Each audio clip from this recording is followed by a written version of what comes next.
We thank you for listening to the very best in modern praise and worship. I'm here with Charlie Fuqua, the king of controversy, and I am Tony Hammock, the pragmatic polarizer, and we're here doing our regular Thursday morning radio broadcast. And Charlie and I have been out on a bike ride this morning, enjoying the weather, and just wanted to check in with y'all and see how everybody's doing. Charlie, what's going on? I don't know about you, but I'm feeling good today. Yeah, I feel great. The Lord has given us a beautiful day today. An unbelievably beautiful day for this time of the year. You generally expect it to be so hot that you can't tolerate it. But the weather has been great, and we did a, 50-plus mile bike ride? Yep. I think it was a little over 60 maybe. Yeah, I got around 62 today. And my body is pulsing with endorphins. I'm just feeling very good. Feeling good, huh? Yeah, I feel great. Yeah. And, because of that, I thought it'd be a good time for you to just talk a little bit about the, I'm going to call it health renaissance that you've been enjoying, and tell people about that and why it would be good for them to enjoy the same kind of renaissance. All right. Well, I mean, I can go back, kind of give folks a background. I've always been athletic all through elementary school. I love PE class. I really excelled. My father was a pro athlete. I got a full ride scholarship to Southeast Missouri State University, where I played Division I AA football for 4 years. And when I got out of football in 1992, I just kind of, I wouldn't say I became sedentary, but my activity level really dropped off. Anyway, the end of 2009, I developed a lump on my rib cage that concerned me. In correspondence with that lump, I had a dream where a person or a voice, a very stern voice, instructed me to get my affairs in order. And I took that to mean that I was going to leave this life. That's the way I interpreted the voice in that dream. I woke up rather afraid, and I'm not a fearful person. I don't walk in fear. I try to walk in faith and walk in, with the Lord. But that dream scared me, Charlie. And so I went to, we took a cruise to Cozumel, my wife and my kids and I, one year. And we took it with a big group. And one of our friends is a chiropractor. And I asked him, I said, hey, take a look at this thing for me. This lump on my rib cage. And he said, all right, I'll take a look at it for you. He kind of mashed around on it. And he told me, he said, that's probably a lipoma, which is a benign fatty tumor, and he said most medical doctors will tell you that thing's harmless. He said, but I'm telling you, I didn't grow one of those. I'm telling you, you need to really change your diet. And so if you're growing those things, you're doing something wrong. That's by implication, yeah, that's what he was implying, that I needed to adjust my food intake, And I probably spent a good 10 years from 2000, I don't know, probably around from 1997 to 2007, I probably ate a lot of junk food. I mean, I was probably doing a lot of fast food and a lot of junk food, always on the run, always on the go, no time to eat, get this, rush over here, that kind of lifestyle. And anyway, I went to this chiropractor's mentor, and he looked at it. He kind of gave me the same thing. They took an x-ray of it. He said, hey, this thing's got a real regular border. It's probably a lipoma. No big deal, but I want you to go to my dad, who's the mentor of the mentor of the mentor, Okay.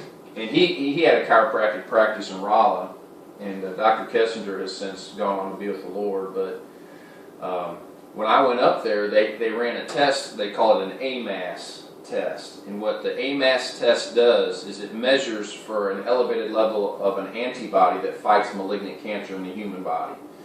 So basically, some of the reading I've done says that most people, if not all people, have malignant cancer growing in their body at some time. But the human immune system is designed by God to find that disease and kill it. And then you never develop a tumor, you never go through chemotherapy, radiation, surgery. your body takes care of it, and you just go on with life, and you never even know it happened. So if you have an elevated level of that antibody, it means that it is fighting a malignant cancer. It's fighting a malignant cancer, and there's enough of the cancer in your body that your body's really fighting it. So it's indicative of tumor growth. It's hey, you've crossed the line. You're not just a regular person whose immune system is active, but you're actually in a battle here. And up until the very last stages of cancer, those numbers continue to go up until you're getting ready to die, and then your immune system just gives up. That's it. This thing's over, and then you've got probably a matter of days before you die. So I went to have this test run, and pretty much had the idea that, hey, I'm going to be okay, no big deal. And it came back positive for cancer. And I was very scared, I was very worried, I was very concerned. And I began to, plan actually for my own physical death. I took out a life insurance policy, did some other things that I thought were practical and responsible to care for my family. And I went to a man named Mark Carbaugh. And now Mark Carbaugh was my pastor in Missouri. And I honor him and respect him. I look up to him, and he's a man like me. He's not perfect, but there's a lot of amazing character qualities that this guy walks in. He's very wise. And so I went to him and I asked him, I said, I want you to pray for me. And the scripture says that confess your sins one to another so that you may be healed. And when I was in Africa in 2001, the culture in the church was very open about sin issues, because those people were desperately wanting to be healed, and so they would have public confession of sin. And so I wanted to get my heart right before God, and so there were some things I needed to confide in Him about things that I was battling and dealing with, and I put it all out on the table. He looked at me, Charlie, and he said, "You're not going to die." He made a decree. He didn't necessarily pray for me, but he made that decree. The minute he made that decree over my life, it may sound strange to our listeners, but I felt something hot in my feet. I mean, it was just like something went through me, and it just hit my feet, and I was just like, hey, wow, I'm feeling something here. We were sitting in the church van in the parking lot talking and praying, and I went back up to Rolla, had the test run again 1 week later, and the test came back negative. Oh my, that's a big change. Yeah, and there were 3 different levels, 3 different antibodies that this test measured, and it was the very one that was elevated was the very one that was now the lowest. So I believe that God supernaturally healed me, but I'm also the pragmatic polarizer. And so when you're pragmatic, you're practical. And so I tell our church this all the time. I'm like, look. So wait a minute. You had this thing because you were doing something wrong. That's what I believe. I believe that there are spiritual things to consider and there are natural things to consider. And let me illustrate this point. Let's say it's late at night and you're walking on feels like a kind of a bumpy pathway, and you look off in the distance and you see 2 very bright lights coming your way. And when the light hits you, you look down and you see 2 large strips of steel on the ground. And in between the steel you see what looks like railroad ties. Well, you begin to draw some conclusions that you're standing on railroad tracks. And the train's coming. And the train's coming. The whistle blows. Okay, so that's natural. Now, I believe that Jesus one day rebuked a storm. He commanded a storm to stop. And that storm obeyed him. It obeyed the authority in him. I believe because of what Jesus did and the authority that He's deputized us with, we also have the deputized authority of Jesus Christ in our lives. So that we also can take authority over sickness, we can take authority over demons, we can take authority over a lot of things and deal with it in the spiritual sense. Now, let's say that's you standing on those tracks. And so the spiritual response is to, so point your finger at that train and command it to stop in the name of Jesus. Whoa, that guy's got a lot of faith. But because I'm also practical, I will step off of the tracks and do that. right? Now, some people might say, you blew it. You blew it, brother. You got off the tracks. You got to have real faith to stand on those tracks and take, But when it came to my health and my family and being on planet Earth to do the will of God, which I believe I'm called to do, I'm excited about heaven, but I'm really not in a hurry to get there because I don't think I've fulfilled my destiny. I don't think I've done everything I'm supposed to do. So, nevertheless, after this whole cancer thing happened, I went on a raw organic vegetable diet. I ate no meat, I ate no dairy, I ate no fruit other than lemons or limes. I ate no potatoes, I ate no white flour, I ate no wheat, no rice. Every now and then I would eat beans, but predominantly I ate raw organic vegetables. Now, why did I do that? Well, I did that because there's a book that was written called The China Study. And in the China Study, there are a couple scientists, one guy named Colin Campbell, and the other guy is named Caldwell Esselstyn. Esselstyn's an MD at the Cleveland Clinic, and Campbell is a PhD nutritionist. And these guys have combined their knowledge, and I think they're both probably in their mid-80s. They've combined their knowledge and discovered that there are a lot of benefits to eating a whole foods plant-based diet. And what's a whole foods plant-based diet? Well, a whole food is a food with one ingredient on it. So like an apple would be a whole food because there's not an apple and monosodium glutamate with the apple. It's just an apple, especially if it's organic. A peach, a carrot, you got some tomatoes over there, a tomato, those are whole foods. Now, an egg is also a whole food, but it's not plant-based. Okay. So, a piece of steak is a whole food, but it's not plant-based. So what I went on was a whole foods plant-based diet because all the research that these two men have done, and I'm going to say that the book, The China Study, is the largest collection of data on human diet and nutrition in the history of planet Earth. What happened was there was a health official, a political official in China that got cancer. And because of the communism and the control and the government control, he ordered a study be done of every citizen in the whole country. And they tracked their diet, their living habits, and all these things, and they created maps and charts and color-coded this area. These people die with cancer on average the age of 69 years old. And these people over here are dying with this, and this is what they're eating. But the thesis of all the research, and it is exhaustive, is that a whole foods, plant-based diet is the best way for a human being to eat if you don't want to die from heart disease or cancer. And that's what most people die of. In the United States. Yeah, worldwide, like breast cancer rates for women in the United States of America, I think, is 1 in 6. Which means 1 in 6 women in the United States of America will develop breast cancer. But if you step into Kenya or sub-Saharan Africa, those numbers, it's like 1 in 300,000 will develop breast cancer. And if you actually take a bar chart of all the nations of the world and you put on that bar chart how much animal protein are each one of these nations consuming per person, per pound per year, you can some of the poorest nations of the world, because they can't really afford animal protein food, because that's the high priced food. Yeah, they don't eat it. And so then you get into kind of the middle income nations. They eat a little bit more, and when you get to like the wealthiest nations of the world, they eat quite a bit of animal protein.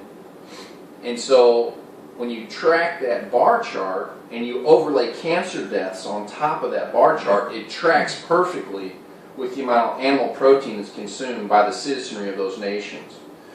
Now, I know people listening to this will say, yeah, no, wait a minute, if it was wild game and not full of injected stuff, that wouldn't work. I don't really know. I don't really know the answer to that. If it is steroids or if it's antibiotics, the chemicals that are injected into beef or into chicken or pork or fish or whatever. all I know is that this is ironclad research. I mean, this is research that I think is very, very solid. So, since 2009, I went 10 months on nothing but raw organic vegetables. And let me say this too, I'm going to do a quick digression, I'm going to get right back on point. After the second AMAS test came back negative, my chiropractor calls me on the phone and he says, Tony, we are all really excited for you. We are really happy about this, but we have never seen this in 30 years. You need to run the test again. Yeah. Oh man, I didn't want to run that test again. Yeah, because you're afraid it might come back positive. Yeah, I was like, oh man, if it comes back positive, it would be devastatingly hard emotionally, for that thing. Oh, that because there are errors in tested. Right. There was I think a less than 1/10 or 1/100th of 1% error rate or something on this test. So anyway, I took the test again, and actually the lab that analyzes the blood in Boston said, we're going to pay for it. We're paying for this.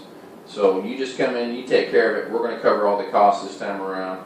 And it came back negative. Well, could it be that the first test was an error? Yes, it could be. It could be. Yeah. You don't know. There's no way you can know. I really don't know. But, so anyway, after the 10 months of raw organic vegetables, I got off the bandwagon, so to speak, and it was Halloween, it was October, and so I started eating Halloween candy. And I had gotten from about 260 all the way down to about 205 on my body weight. And when Halloween came around, I ate some of that Halloween candy, and that sugar tasted really good, and I just kind of kept eating it. And it's an addiction. Yeah, it really can be. And so I kind of got off the raw organic diet because it's really hard to eat that way for a long period of time. It's really you really have to, unless that's all you've got. If it's dying or eating that, or if that's all you've got. Yeah, because in those countries, that is all they've got. Yeah, right. They eat lots and lots of rice, lots and lots of beans, very little, if any, meat. I know they use meat to season the food. They don't use meat as the main dish. So there'll be just a little dab of meat just to give it flavor. Right. So, anyway, recently, though, at the end of 2013, I had...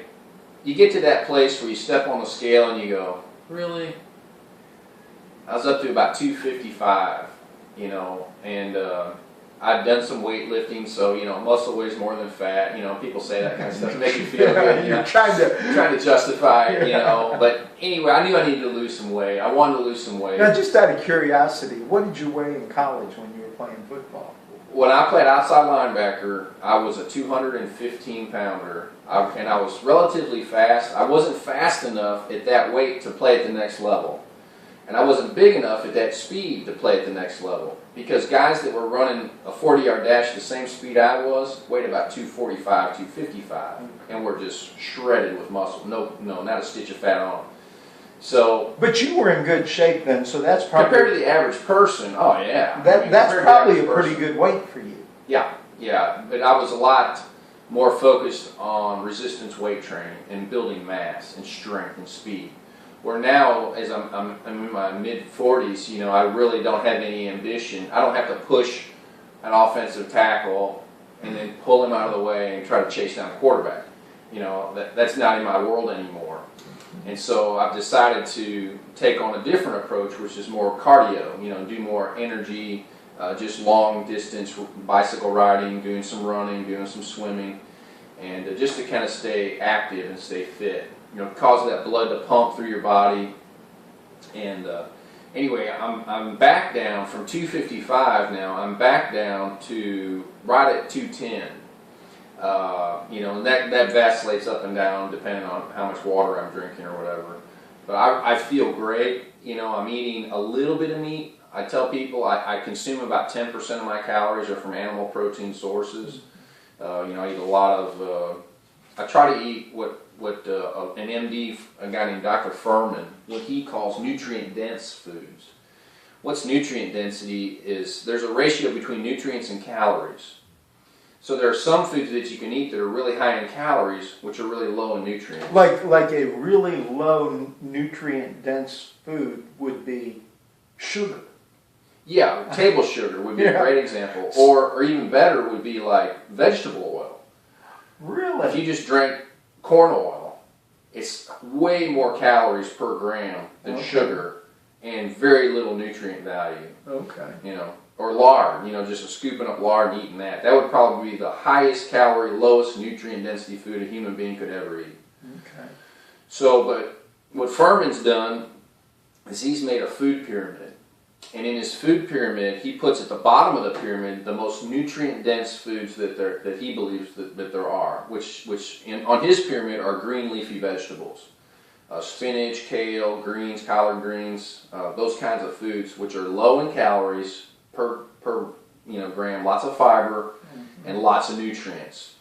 And then as you move up the pyramid, you get into some like vegetables, some more low calorie, high nutrient density vegetables, and then you move into like fruits, and then like some beans, and then some of the grains, and then you get into the very top of his, and there's meats, and then there's oil, you know, at the very top of his food pyramid.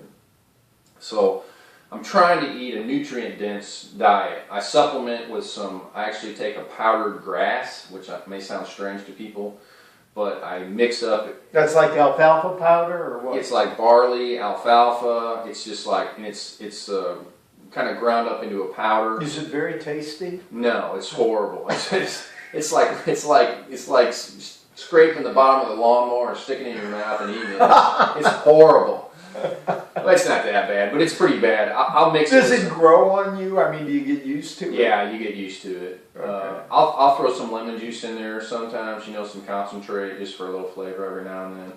And sometimes if I'm going to go do a lot of cardio where I'm going to be sweating a lot, I'll mix in some Powerade powder, which kind of, the person that introduced me to this powder, this barley grass, it's called superfood. It's like a very nutrient dense stuff, and it's got what people call phytonutrients, which are nutrients that aren't necessarily a vitamin or a mineral. Things that you find at maybe even a smaller molecular structure that are important to human health that you can't get by taking a one a day or a Centrum or some kind of vitamin. But anyway, this person that introduced me to this barley grass powder said, yeah, I mix it with orange juice. It's really not bad when you mix it with orange juice. So I tried it with orange juice, and I was like, man, talk about messing up a perfectly good glass of orange juice. It was horrible. So I just mix it with water and take my medicine. You know, I just treat it like medicine. You know, I just drink it, and it's got probiotics in it. There are a lot of really good things packed in this stuff, and I get it shipped to me from a company online. They ship it to me every quarter, and anyway, just the whole foods plant-based diet with the cardiovascular exercise. And I do eat some processed foods. You know, today we were on a bike ride and I was eating the dark chocolate peanut M&Ms. And they are good, aren't they? Oh yeah. Well, you know, when you burn through 2,900 calories in 3 or 4 hours, you need those calories. Yeah. You know, and they're. You can take some sugar in if you're burning a lot of calories. And here's another thing about sugars and fats. And most people know that not all fats are the same. You know, there's saturated, unsaturated, there's trans fats, there's cis fats, there's monounsaturated, polyunsaturated, saturated. There's all kinds of different lipids that a person can ingest, and each fat really, some are really pretty good for you, and others are really bad for you. It's sort of the same with carbohydrates, although I don't think carbohydrates are as complicated as fats, because there are some carbohydrates that are assimilated into your bloodstream very quickly. And if you need a quick boost, then you can eat certain foods that'll hit your bloodstream very quickly, like white bread, whole wheat bread, white potatoes, white rice. Those kinds of foods will hit your bloodstream fast. And they're called high on the glycemic index. They're right around the number. And if you're burning that right now, that's not a bad thing. Like the Tour de France is running, you know, it's going. Well, it's over now, but... Well, those guys consume tons and tons of simple sugar because they're going fast. You're talking rice and pasta. Yeah, they're hammering down that sweet stuff. The simple sugar's easy to digest because they want to burn it right now. But like your ultra endurance athletes, like Stu Middleman and some of the triathletes that do the Ironman and the Ultraman, which is actually 2 Ironmans back to back, they're eating really low glycemic carbs and consuming lots of fats. I know Stu, he's got the record for distance running. I think he ran 1,100 miles, 1,000 miles in 11 days. Wow. Now, if you crunch those numbers, that's like 3 some odd marathons a day, every single day. That's ridiculous. What does he eat? He eats almonds. Almonds are loaded with fat, and they're really calorie rich, but the carbs in almonds are also complicated. So, your sprinters, those people that are like power lifters, they need quick, explosive speed and energy right now. So for them to consume these simple sugars, I really don't think it's healthy to eat a steady diet of that kind of stuff, no matter what you do. But if you're going to get the results that you need, or you're competing, then those things will seem to help people. But anyway, when it comes to the carbs, I'm trying to eat carbs that are low on the glycemic index. I read a book a long time ago called Sugar Busters, and I really recommend it to all of our listeners. In the book Sugar Busters, it talks about how Americans are epidemically being attacked by type 2 diabetes. Absolutely. Since the 1950s in America. And much of that is diet related. Yeah, type 2 diabetes is, almost completely diet related. And what happens is, you consume these processed sugars, and your pancreas, it senses, it's probably your brain that communicates through the endocrine system to your pancreas, hey, pump out some insulin. We got sugar in the blood. We need to get it in the cells. And so that pancreas is like, okay, time to work, and boom, boom, starts pumping out that insulin. And then it's just like ridiculous amounts of sugar. So then the pancreas is like, it's working overtime to produce enough insulin to get the sugar into the blood, out of the blood into the cells, and then the sugar's gone. And then Then the person crashes. Yeah, there's that crash, but then what happens is that pancreas just wears out. In people that eat a lot of processed sugar, a lot of high glycemic carbs, white bread, cornbread, white flour, white rice, a lot of those kinds of foods, simple sugars, candy, soda pop, Kool-Aid, all that kind of stuff, it causes your pancreas just to prematurely give up and wear out. And it's interesting too, a lot of folks who have been diagnosed with type 2 diabetes, they change their diet, they don't have to get on medicine.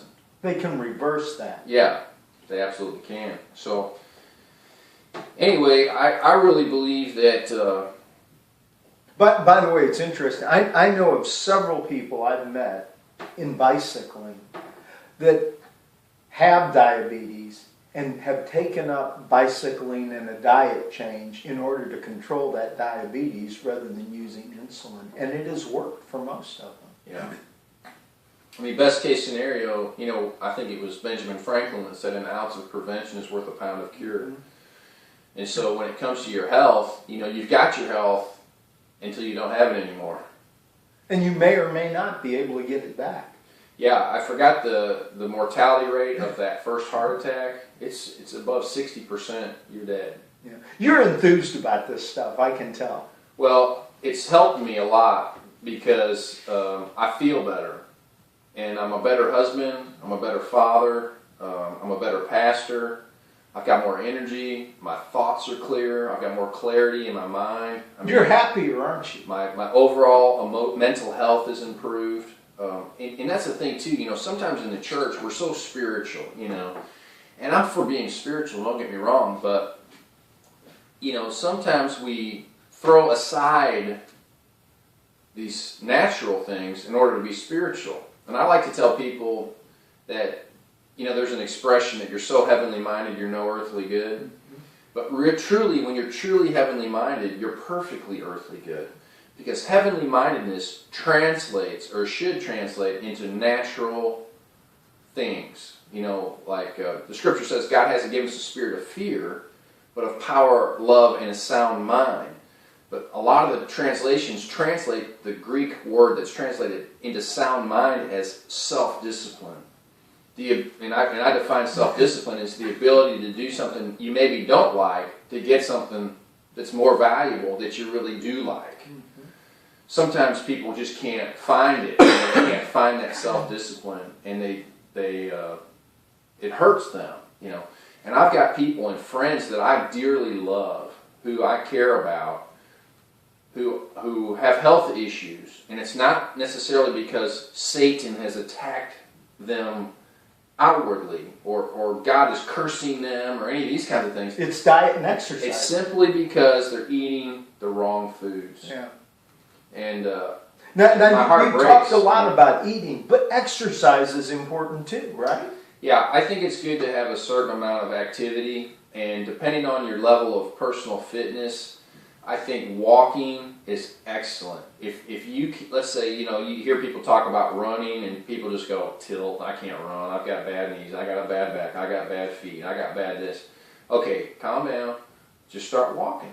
And walk a predetermined amount of time every day. Let's say I'm going to walk for 10 minutes, or I'm going to walk for 20 minutes, or maybe you're in pretty decent shape and you'd say, I'm going to walk for an hour.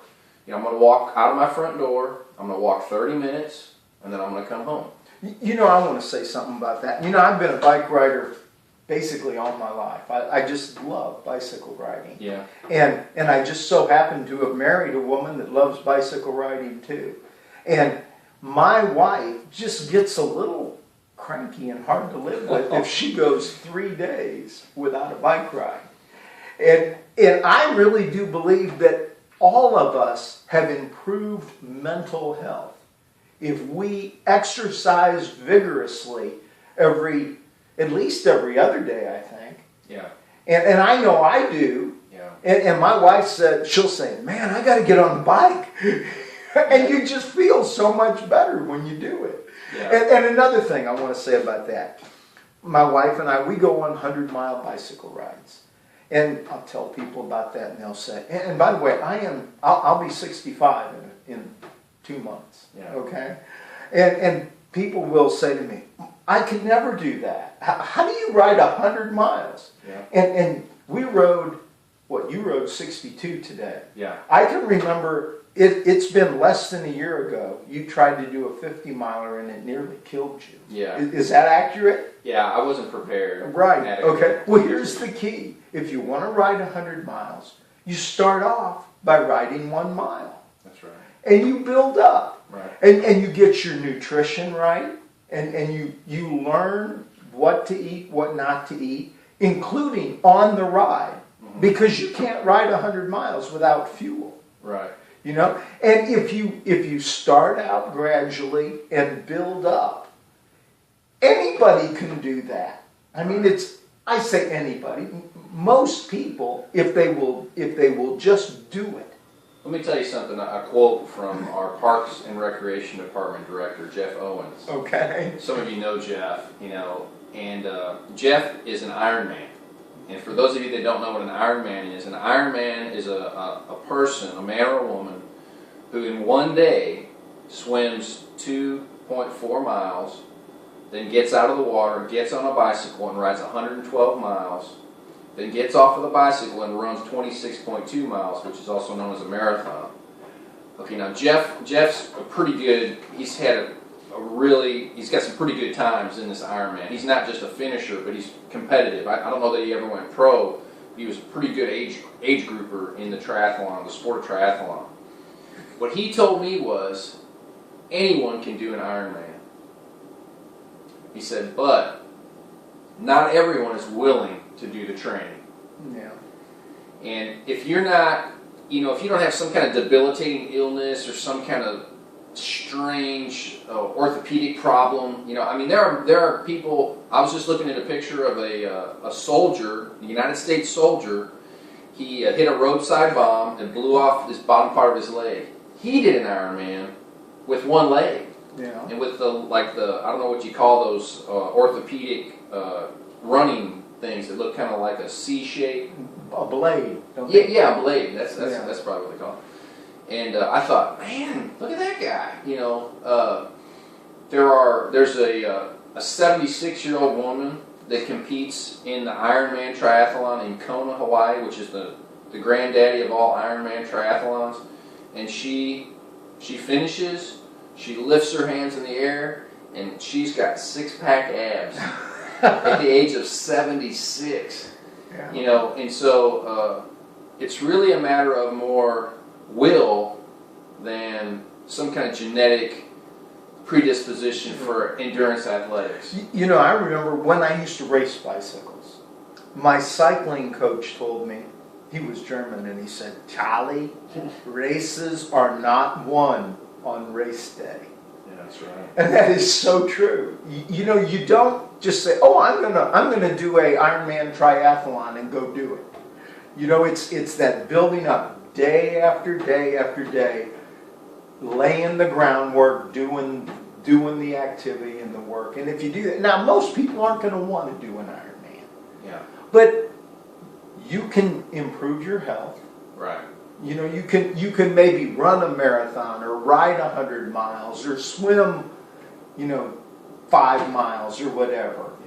Yeah. You can do that if you just build up to it gradually. One of the things that I think about is the Aesop's fable, the tortoise and the hare.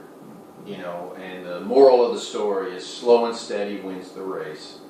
And I think that applies in a lot of ways to life. You know, when you think about people that are, I call them, kind of a flash in the pan, they blow in, they blow up, and they blow out. That's really not what makes a person successful. It's that consistency, that, hey, I added one today, I'm going to add another one tomorrow. And then it just continues to snowball in a positive way for you. And I really think that when it comes to, health, most people want to be healthy. Mm-hmm. As a matter of fact, in the United States of America, we take more medication than any other nation on planet Earth. And you would think taking all that medication would make us really healthy. But the World Health Organization has ranked the United States of America 38th in health worldwide. Mm-hmm.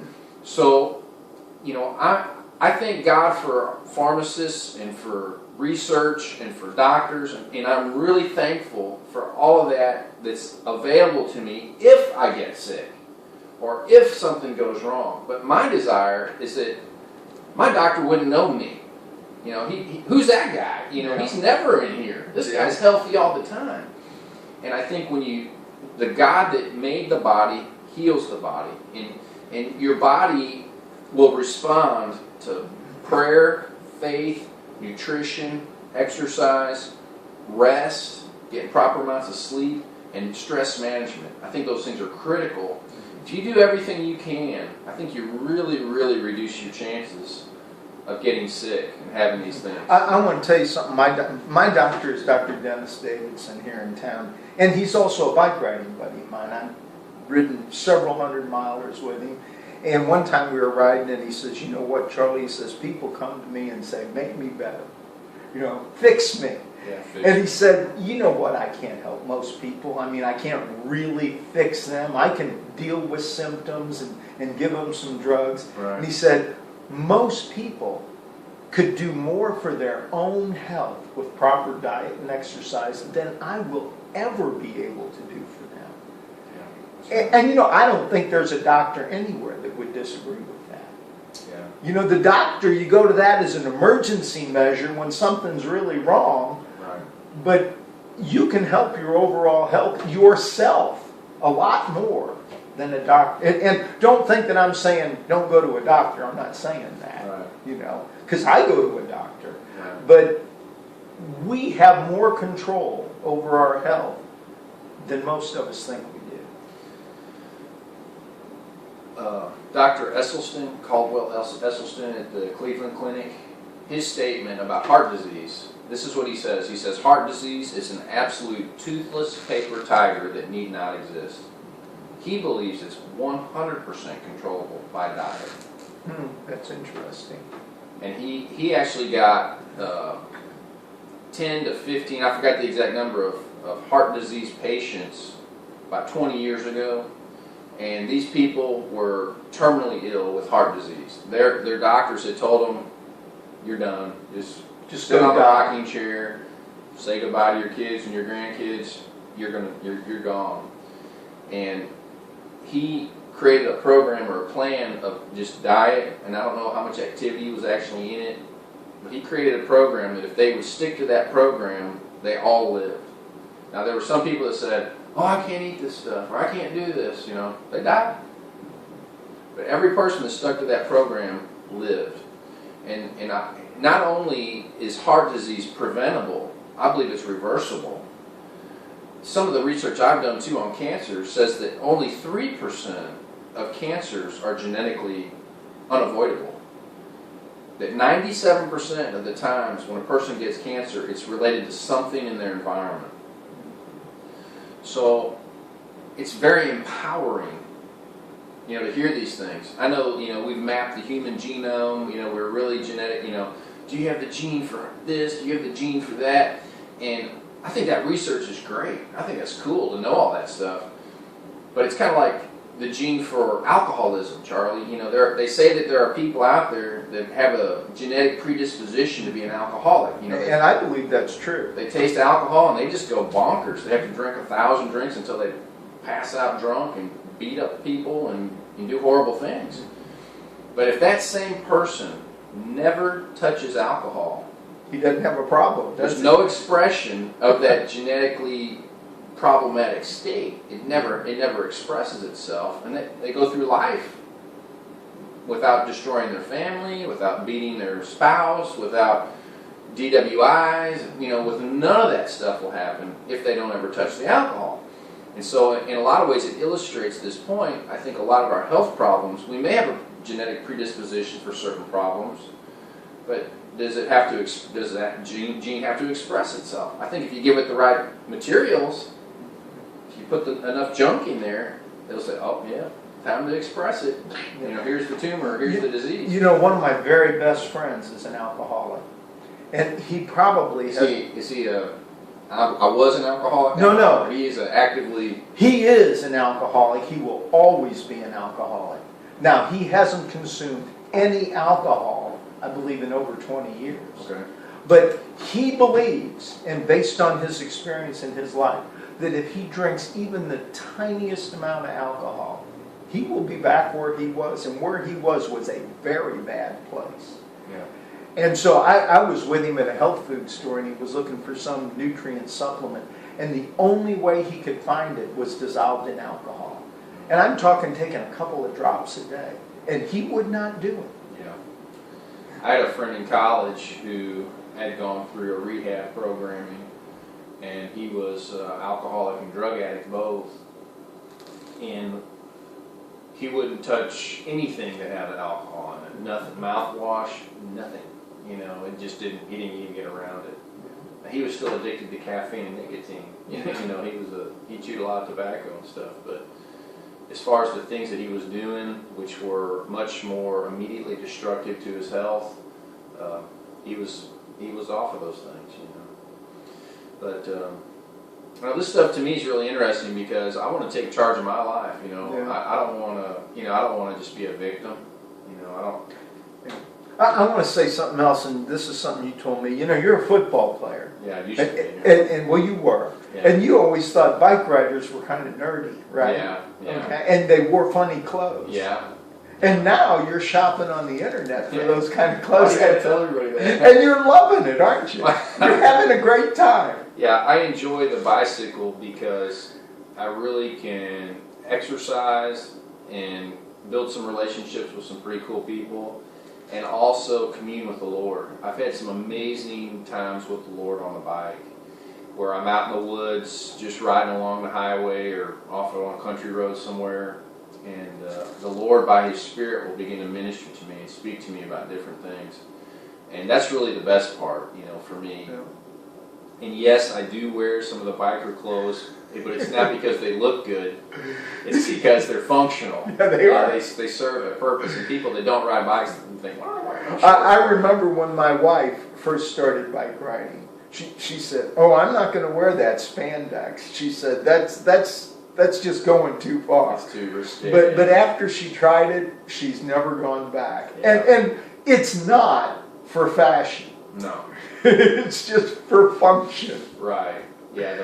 There's a pad, and for those of our listeners that don't know, and probably most of them don't, but there's a pad in the shorts that keep your hiney from hurting. And if you've ever looked at the seat on a road bicycle, they're not very big, you know. And so after so many hours of sitting on that, you're looking for any cushion you can find. At least I am. I don't know about everybody else. You know, I want to say something else about what you said about communing with the Lord. And, Yeah. you know, bicycling is one. There's times when I just want to go on a 100-miler by myself.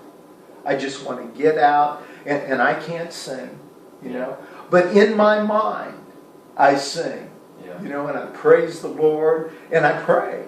Yeah. And that may sound goofy, but I spend a lot of time, and that's one of the reasons why there's times I just don't want to ride with other people. I just want to get off by myself and spend a day, because, you know, it takes pretty much a day to do 100 miles, just being with the Lord, singing, praying, and enjoying the beauties of His creation, and you can really do that. Yeah. One of the things, too, you mentioned earlier, you talked about how you get that feeling, you know, and you mentioned Lorena, she likes to get on that bike, you know, after 3 days, I got to go on a bike ride. I was talking with a lady who had her, I think one of her children at Hope Lutheran School, where my Joshua went to school. And we were talking about the bike riding and exercising and all that, and she said, you know, I think she was a psychiatrist or a psychologist, and she said, you know, I prescribe a lot of medication for people who have mental problems. And she said the vast majority of those people that are struggling with mental health issues would all be resolved if they would just exercise. And I thought, that's interesting. You know, so as you increase your activity level, it just pumps the blood around, you know, and it just feels good. I mean, at first it might not feel so great, you know, because you're tired and you know. But like you said, how do you start? Well, you start where you're at. Don't try to start where somebody else is. Right. I can remember I had because I was overweight and I tried to kind of run overweight. I had developed tendinitis in the bottom of my feet, which was relatively painful. And there's you know, people say no pain, no gain.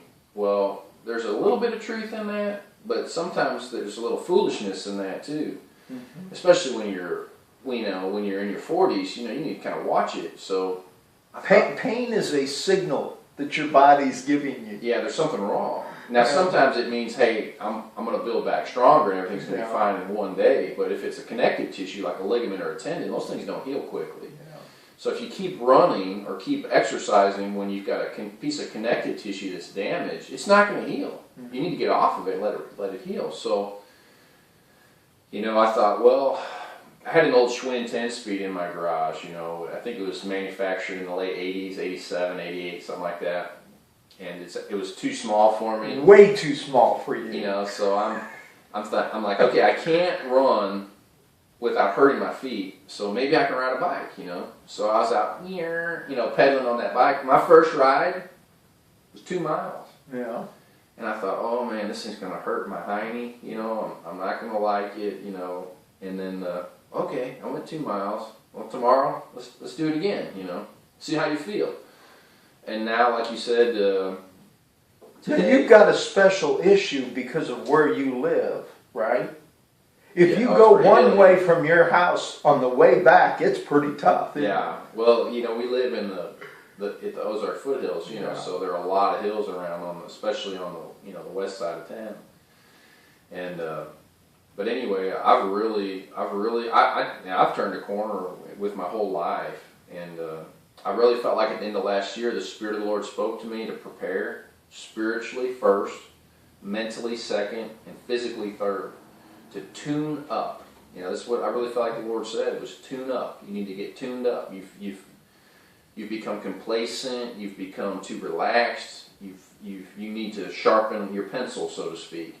And so the bike riding was a great fit for all that. You know, I want to jump in and say this. I think one of the things that really unites us as friends is we both believe that America is in the judgment hand of God. Yeah. Isn't that accurate? Well, yeah, something's obviously either the active or passive hand of God's judgment is coming against Well, America. no, really, when a nation disobeys God and His laws, God doesn't have to do anything to correct that nation. That would be the passive, yeah. Yeah, I mean, Passive hand of it's God. just because He created the universe. It's like walking out into a rainstorm. You're going to get wet. You're just going to get wet. Yeah, Right. because God created the universe and knows how it works. He gave us rules to help us live a good life.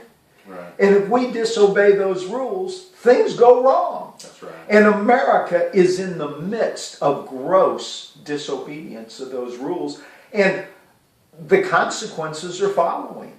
And they're going to continue to follow until America turns back to God. Right. And you and I both believe that America, unless it repents and turns back to God, is headed for some very difficult times.